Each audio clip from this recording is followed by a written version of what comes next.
সন্ধেবেলা মানেই কিছু না কিছু খেতে ইচ্ছা করে, তাই যেমন ইচ্ছা হলো তাই কিছু একটা বানিয়ে ফেললাম। ঘরে যা আছে তাই নিয়েই বানাতে শুরু করে দিলাম। নিয়ে নিয়েছিলাম ক্যাপসিকাম, গাজর, পেঁয়াজ। আমার কাছে 3 রকমের ক্যাপসিকাম ছিল, তাই লাল, হলুদ আর সবুজ ক্যাপসিকাম, 3টে ক্যাপসিকামই নিয়ে নিয়েছিলাম। এই সবগুলোই ছোটো ছোটো করে কেটে নিলাম। সব কিছু কেটে একটু ক্যাপসিকামটা একটু কেটে দিয়ে দিলাম। সব অল্প অল্প করেই দিচ্ছিলাম, কারণ বেশি আমি দিইনি, কারণ বেশি আমি করবও না। তার জন্য সবটা একটু অল্প অল্প করে কেটে নিচ্ছিলাম। দিয়ে কেটে নিয়ে সব কটাকার আমার এই চপিং মেশিনে ঢুকিয়ে দিলাম, কারণ এটাতেই বেশ ভালো গ্রেডটা হয়ে যাবে। দিয়ে ভালো করে টেনে টেনে খুব ছোটো ছোটো করে নিলাম। দিয়ে এদিকে আমি গ্যাসে তোমার কড়াইটা বসিয়ে দিয়ে একটু অল্প তেল দিয়ে দিলাম তার মধ্যে।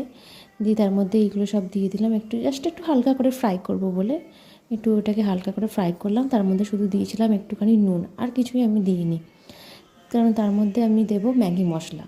তো এটা আমি খাবো আটার ম্যাগি, তার জন্য আমি দিয়ে দিলাম আটার ম্যাগি মশলাটা। আমি ভালো করে মাখিয়ে নিলাম, একটু খানিকটা ফ্রাই করে নিলাম।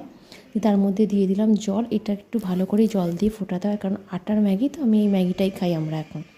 তো এটা একটু ভালো করেই জল দিয়ে ফোটাতে হয়, কারণ আটার তো সেদ্ধ হতে একটু টাইম লাগে।